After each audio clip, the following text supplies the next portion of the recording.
আগামী 12ই ফেব্রুয়ারি এটি শুধু একটি ইলেকশন নয়, এটি হচ্ছে ২০ কোটি মানুষের ভাগ্য পরিবর্তনের একটি সময়। আগামী ত্রয়োদশ জাতীয় সংসদ নির্বাচনে আপনি আপনার সংসদীয় আসনে সৎ, যোগ্য, নিষ্ঠাবান ব্যক্তিকে বাছাই করুন।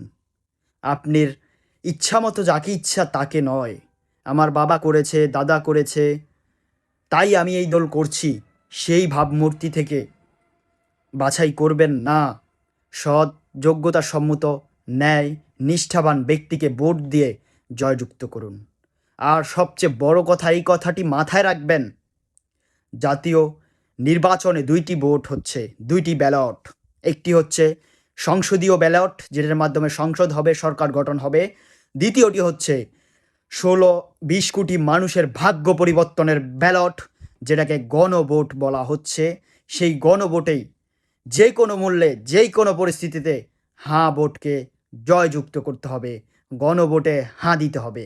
গণভোটে হাঁ দেওয়া মানে বাঙালি জাতির আজাদি। গণভোটে হাঁ দেওয়া মানে পরবর্তী যেই সরকারই আসুক না কেন, সে জনগণের শোষক বা রাজা হতে পারবে না, সেই জনগণের দাস এবং কি সে জনগণের কর্মচারী হবে। গণভোটে হাঁ বিজয় হওয়া মানে যেই সরকারে আসবে সে জনগণের কর্মচারী হবে, চাকরিজীবী হবে, সে জনগণের রক্ষক হবে, ভক্ষক হতে পারবে না। কেননা এই ভোটে উল্লেখ আছে আইন শৃঙ্খলার শক্তি বৃদ্ধি, নিজস্ব শক্তি বলয়ন, দুর্নীতি দমন কমিশনের শক্তি বৃদ্ধি, নির্বাচন কমিশনের চাকরির ব্যক্তিদের পূর্ণ বাছাই, ভোটার হালনাগাদ, এবং কি কেউ 10 বছরের অধিক ক্ষমতায় থাকতে পারবে না, তার সাথে এক ব্যক্তি দলের প্রধান এবং কি সরকার প্রধান হতে পারবে না। যেই সুন্দর সুন্দর 11টি দফা, সবগুলো হচ্ছে বাঙালির ভাগ্য পরিবর্তনের দফা।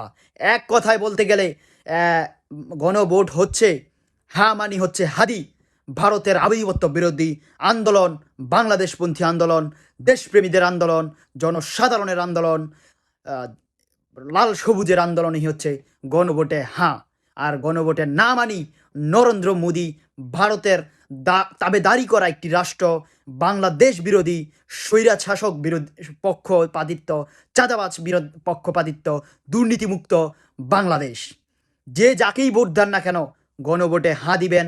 আর দ্বিতীয়ত, ভোটের ক্ষেত্রে আপনি সৎ, নিষ্ঠাবান ব্যক্তিকে বাছাই করবেন।